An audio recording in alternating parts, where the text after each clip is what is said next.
क़यामत की वो निशानियां जो सिर्फ किताबों में पढ़ी जाती थीं, आज अखबारात की सुर्खियां बन चुकी हैं। आज की वीडियो में हम बात करेंगे उस सदियों पुराने मंसूबे की जो हमारी आंखों के सामने पूरा हो रहा है। ग्रेटर इसराइल का वो खुफिया नक्शा जो दरियाए नील से दरियाए फरात तक फैला हुआ है। ईरान पर आने वाले उस तूफान की जिसकी खबर 1400 साल पहले दी जा चुकी थी। अरब रियासतों की इस तबाही की जो खुद अपने हाथों अपनी कब्र खोद रही है, और उस अजीम जंग की जिसमें रूस और चीन भी कूद पड़ेंगे। लेकिन सबसे चौंका देने वाला सवाल यह है कि पाकिस्तान इस आग के बीच में कहां खड़ा है, और अगर आज फैसला ना किया गया तो कल बहुत देर हो चुकी होगी। ये वीडियो देखने के बाद आप दुनिया को पहले जैसी नजरों से नहीं देख पाएंगे। बिस्मिल्लाहिर्रहमानिर्रहीम। अस्सलाम वालेकुम रहमतुल्लाहि व बरकातुहू। मैं हूं जमील अहमद जामी। दोस्तों, ज़हन को झंझोड़ देने वाली एक हकीकत सुनिए। आज जो कुछ मशरिक़ वुस्ता में हो रहा है, जो आग फ़लस्तीन की गलियों से ईरान की सरहदों तक फैल रही है, जो बहरी बेड़े खलीज के पानियों में लंगर अंदाज हैं, जो मिसाइल और ड्रोन आसमानों पर मंडला रहे हैं, ये सब महज सियासी इत्तफ़ाक़ात नहीं। ये एक ऐसी कहानी के अबवाब हैं जो सदियों पहले लिखी जा चुकी थी, जिनकी स्याही कभी खुश्क नहीं हुई और जिनका आखिरी बाब अभी खुलने को है। ये कहानी सिर्फ यहूदियों की नहीं, सिर्फ ईसाइयों की नहीं, सिर्फ मुसलमानों की नहीं, ये कहानी पूरी इंसानियत की है। और सबसे अहम बात यह है कि इस कहानी में पाकिस्तान का किरदार भी मौजूद है।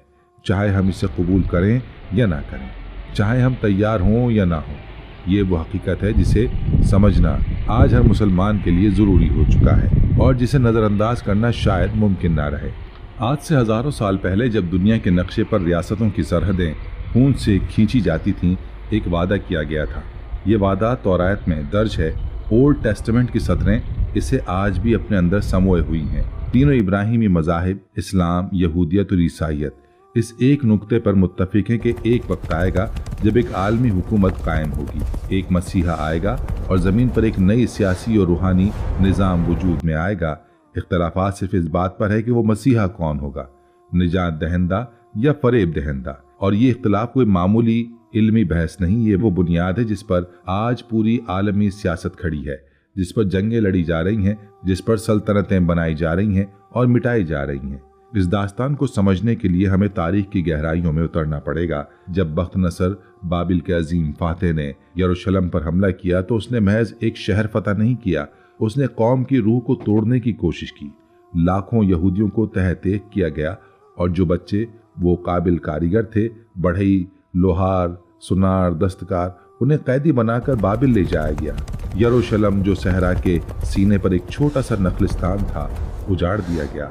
लेकिन जब ये लोग बाबिल पहुंचे तो वहां दजला और फरात की जरखेज जमीनें थी, वसी मैदान था, खुशहाली थी, रौनक थी। और फिर वही हुआ जो हमेशा होता है, जब इंसान आसाइशों में डूब जाता है, वो अपनी असल भूल जाता है, अपना मकसद भूल जाता है, अपने रब को भूल जाता है। यहूदियों के अंदर दो तबकात ने जन्म लिया, अहबार और रहबान, यानी वो मजहबी पेशवा जिन्होंने दीन को अपने मफादात की गिरफ्त में ले लिया, जिन्होंने अल्लाह की किताब को अपनी दुनिया बनाने का जरिया बना लिया, जिन्होंने सच को अपनी सहूलत के मुताबिक मोड़ लिया।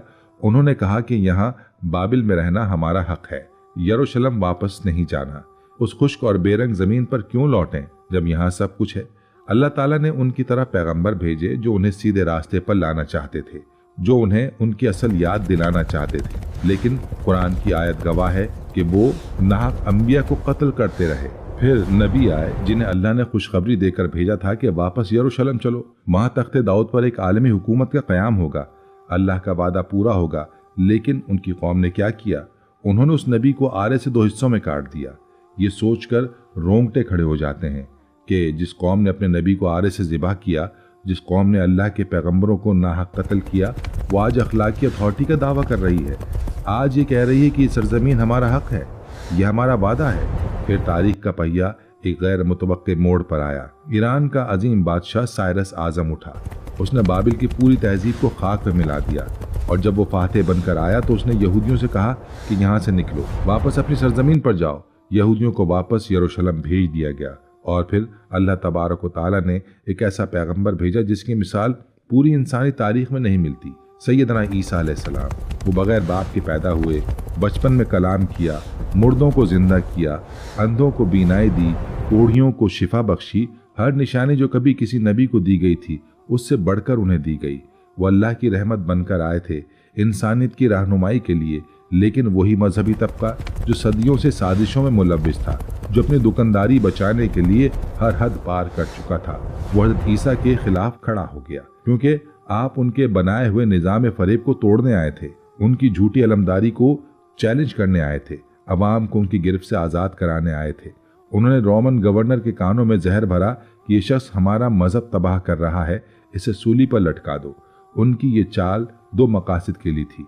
एक ये साबित करना कि ईसा मसीहा नहीं है, क्योंकि अल्लाह अपने पैगंबर को जिल्लत की मौत नहीं देता, और दूसरा ये कि सच्ची आवाज़ को हमेशा के लिए खामोश कर दो। 600 साल तक ईसाई और यहूदी दोनों इस बात पर कायम रहे कि हज़रत ईसा अलैहिस्सलाम को सूली दे दी गई थी। ईसाई ये कहते हैं कि वो 3 दिन बाद दोबारा जिंदा हुए, यहूदी ये कहते हैं कि सूली दे दी गई और काम खत्म हो गया। फिर इस्लाम आया और कुरान ने तारीख का सबसे बड़ा इंकिशाफ किया। आयत का तर्जुमा है, न उन्होंने उसे कत्ल किया न सूली चढ़ा सके, अल्लाह ने उन्हें आसमानों पर उठा लिया। यह ऐलान सिर्फ एक अकीदे का बयान नहीं था, ये तारीख की सबसे बड़ी गलतफहमी की तस्हीह थी, और ये ऐलान आज भी उतना ही मुताल्लिका है जितना 1400 साल पहले था। और उसी नुक्ते पर तीनों मज़ाहिब के नज़रियात एक पेचीदा जाल बन जाते हैं, जिसको समझे बगैर आज की दुनिया की सियासत, जंगें और मनसूबाबंदियां समझ में नहीं आती। यहूदियों का अकीदा है कि उनका मसीहा आएगा, तख्ते दाऊद पर बैठेगा और ग्रेटर इसराइल की सल्तनत कायम करेगा, जो दरिया नील से दरिया फरात तक फैली होगी।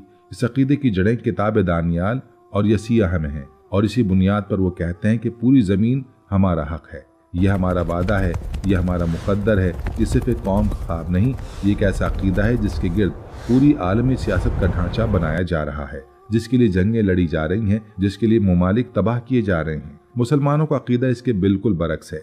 हमारा ईमान यह है कि जब यहूदियों का नाम निहाद मसीह आएगा तो वो दरअसल मसीह दज्जाल होगा, झूठा मसीह, फरेबकार, फितनागर, वज़ीम आजमाइश, जिसका जिक्र नबी अलैहिस्सलातु वस्सलाम ने फरमाया कि हज़रत आदम की पैदाइश से लेकर क़यामत तक इससे बड़ा कोई फितना नहीं होगा। और दज्जाल के खात्मे के लिए अल्लाह ताला खुद मौज़ाना तौर पर हज़रत ईसा अलैहिस्सलाम को आसमानों से नाजिल फरमाएंगे, और तब हर अहले किताब, यहूदी हो या ईसाई, हज़रत ईसा पर ईमान ले आएगा। कोई भी उनकी मौत से पहले ईमान लाए बगैर नहीं रह सकेगा। ये हमारा ईमान है, ये हमारा यकीन है, और ये वो हकीकत है जिसकी तरफ आज के वाक़यात उंगली उठा रहे हैं। और फिर एक तीसरा खिलाड़ी है, एवेंजलिस्ट ईसाई। ये वो लोग हैं जो कहते हैं कि जल्दी से यरूशलेम में तीसरी हैकल तामीर करो, क्योंकि इसकी तामीर के बाद ही हज़रत ईसा दोबारा आएंगे और आखिरी ज़माने का आगाज़ होगा। ये लोग समझते हैं कि वो आखिरी ज़माने को करीब लाने में मदद कर रहे हैं, कि वो एक मुक़द्दस काम अंजाम दे रहे हैं, लेकिन उन्हें शायद अंदाज़ा नहीं कि वो जिसके लिए रास्ता साफ कर रहे हैं वो उनका निजात दहिंदा नहीं बल्कि उनका सबसे बड़ा दुश्मन होगा। ट्रंप खुद एक इवेंजलिस्ट है, और ये कोई छोटी बात नहीं। अमेरिका का सदर, जो दुनिया की सबसे बड़ी फौजी ताकत को कंट्रोल करता है, जो इसराइल को हर मामले में गैर मशरूत हिमायत देता है, जो पूरी मशरिक़ वुस्ता की सियासत को अपनी मुट्ठी में रखना चाहता है, वो एक ऐसे मजहबी अकीदे का पैरोकार है जो चाहता है कि यरूशलेम में हैकल तामीर हो और आखिरी ज़माने के वाक़यात तेज़ हों। ये महज सियासत नहीं, यह अकीदा और इक़्तिदार का वो ख़तरनाक मिलाप है जो दुनिया को एक अनजानी गहराई की तरफ ले जा रहा है।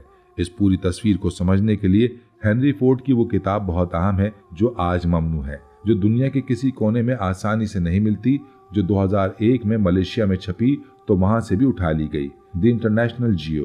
हेनरी फोर्ड, जो फोर्ड गाड़ियों का बानी था, एक सनती अबकरी था। उसने थियोडोर हर्जल के प्रोटोकॉल्स और उसकी साजिशों को तफसील से बेनकाब किया था। उसने बताया था कि कैसे ये तबका अमेरिका की सियासत, मीडिया और मालियाती निज़ाम पर कब्जा करेगा, कैसे दुनिया के वसाइल इनके हाथ में मरकूज होंगे, कैसे ग्रेटर इसराइल का ख्वाब हकीकत में बदलेगा। इस किताब में वो नक्शा मौजूद है जो उस वक्त बनाया गया था।